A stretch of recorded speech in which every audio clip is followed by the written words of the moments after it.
Hi, this is Kevin, and a lot of people are wondering, should I teach English overseas? A great way to see the world and get paid to do it at the same time. As they start researching that online, they've come across the word that's all too common, TEFL, teaching English as a foreign language. So then they start to wonder, do I really need this qualification? The short answer, no, you don't. You can get some jobs without it, but they're very limited. And we're going to show you how the wise answer is that you really need to get a TEFL to become a professional English teacher. The first reason is that there's even whole countries that won't consider you without it. There's a lot of schools that won't consider you without it. If you don't have a TEFL, you're going to probably be in private language academies and private language schools and whatnot that typically pay more and don't have the benefits. You get paid by the hour. However, if you do have a TEFL, it opens up universities, private and public schools, where you might have annual contracts. You're paid for the holidays as opposed to the hourly rate at the language schools where you're not getting paid on your days off. So that's a big advantage for you right there. You also can negotiate better paying jobs. If you're more qualified, then you're probably more in demand.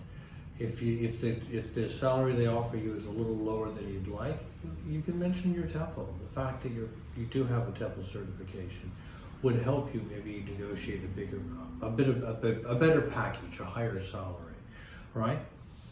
So that's a really key thing to think about. Another thing is with doing a TEFL is that some people put it off because they think, I really want to hit the road now. I want to start traveling. I want to see the world.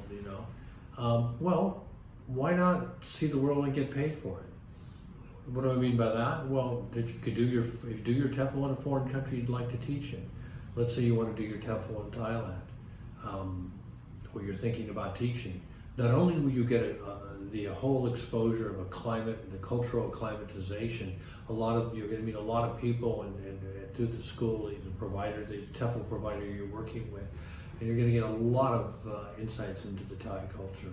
They will also have resources and contacts that will help you get a job there, which you couldn't get if you did a TEFL back at home. So you can kind of hit the road and learn how to teach at the same time. Another key thing is that TEFL makes you stand out from the competition. A lot of people think, job? Me. Can I get that?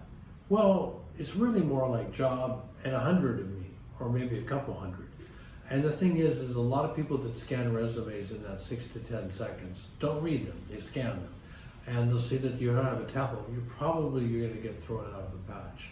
We had one guy come to us, he had 15 years experience teaching in Korea, taught in China, taught in Turkey. He was a certified American high school teacher, which is how he got into it in the first place.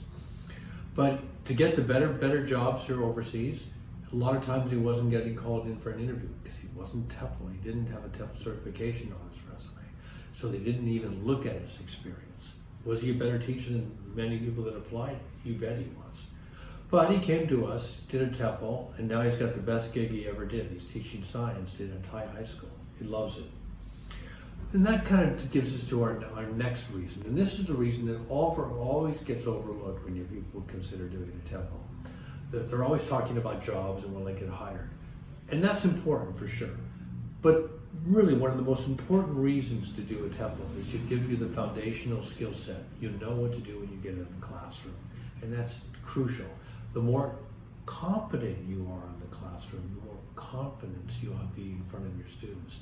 And that's a virtuous cycle of confidence giving you more competence and goes on and on. So you'll have the tool set to know what you're doing. A lot of people burn out. People that don't do TEFLs might go in there and they love the kids and have a great time. But after 3 or 6 months, they run out of tricks and they don't really know what to do and they kind of burn out and leave the profession altogether. That's a great thing about doing a TEFL. By the way, when you do your TEFL overseas, the practice teaching that you do can be put on your resume as such and gives you the basis of experience to start your job search. So, I guess a lot of times when people look at TEFLs or doing an online only TEFL, they look at the expense. It's really not that expensive. A proper TEFL with 120 hours and 6 hours of practice teaching is about $1,500. Maybe you can shave a couple $100 off with some discounts and promotions like early birds and whatnot. But if you think about it, people typically get paid $100 to $200 more who are TEFL certified. It depends on the country, of course, but that's a ballpark figure. That means you're going to pay for your TEFL probably in your first year of teaching, just from the extra money that you're getting. So the guy who doesn't have the TEFL would get paid X. You're going to get paid Y, and that extra Y is enough to pay for your whole training program. So it's going to pay itself off probably around year one, which means that all the future years are gravy. So when you think of all these reasons to do a TEFL, it's kind of a no-brainer, isn't it? It's really a wise decision to make. And usually when you invest in yourself, it's always a wise decision. This is TEFL Kevin with some food for thought. Thank you.